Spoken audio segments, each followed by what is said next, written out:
Hi friends, again welcome to ಪ್ರಸಿದ್ಧ idols. ಇವಾಗ ನಾನು ನಿಮ್ಗೆ ಒಂದು ವೃಷಭ ವಾಹನನ ತೋರಿಸ್ತೀನಿ ನೋಡಿ. ಈಗ ಶಿವರಾತ್ರಿ ಹತ್ರ ಬರ್ತಿದೆ. ನಿಮ್ ಹತ್ರ ಶಿವಲಿಂಗ ಇಲ್ಲ ಅಂದ್ರೆ ಉಮಾಮಹೇಶ್ವರ ಮೂರ್ತಿಗಳಿರುತ್ತೆ, ಅದನ್ನ ಇದ್ರ ಮೇಲೆ ಇಟ್ಟು ಅಲಂಕರಿಸಬಹುದು.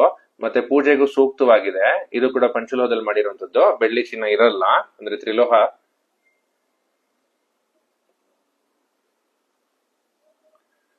ಇದ್ರ ಮೇಲೆ ಉಮಾಮಹೇಶ್ವರನ ಕೂಡಿಸಿದ್ರೆ ನೀವು ಅದು ಪ್ರದೋಷ ಮೂರ್ತಿ ಆಗತ್ತೆ. ಪ್ರದೋಷ ಕಾಲಗಳಲ್ಲಿ ಪೂಜೆ ಮಾಡೋದಿಕ್ಕೆ ತುಂಬಾ ಚೆನ್ನಾಗಿರುತ್ತೆ. ಇದ್ರ ಮೇಲ್ಗಡೆ ನೀವು ಒಂದು ಪ್ರಭಾವಳಿ ಕೂಡ ನೋಡ್ಬೋದು, ಆ ಪ್ರಭಾವಳಿನ ತೆಗಿಬಹುದು. ಇವಾಗ ಇದ್ರ ಮೇಲೆ ನಾವು ಲಿಂಗ ಇಟ್ರೆ ಯಾವ ತರ ಕಾಣುತ್ತೆ ಅಂತ ಒಂದು ಕಿರು ಪರಿಚಯ ಮಾಡ್ತೀನಿ ನೋಡಿ. ಇಲ್ಲೊಂದು ಗ್ರೀನ್ ಅವೆಂಚುರೈನ್ ಲಿಂಗ ಇಟ್ಟಿದ್ದೀನಿ, ಅದನ್ನ ಇಟ್ಟಾಗ ಈ ತರ ಕಾಣುತ್ತೆ.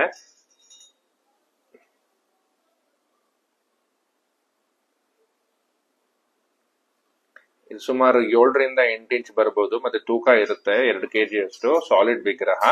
ಇದ್ರ ಬಗ್ಗೆ ಹೆಚ್ಚಿನ ಮಾಹಿತಿ ನಿಮ್ಗೆ ಬಯೋನಲ್ಲಿ ಇರುತ್ತೆ, ನೋಡಬಹುದು. ವಾಚ್ ಮಾಡೋದಕ್ಕಾಗಿ ಧನ್ಯವಾದಗಳು. Thank you.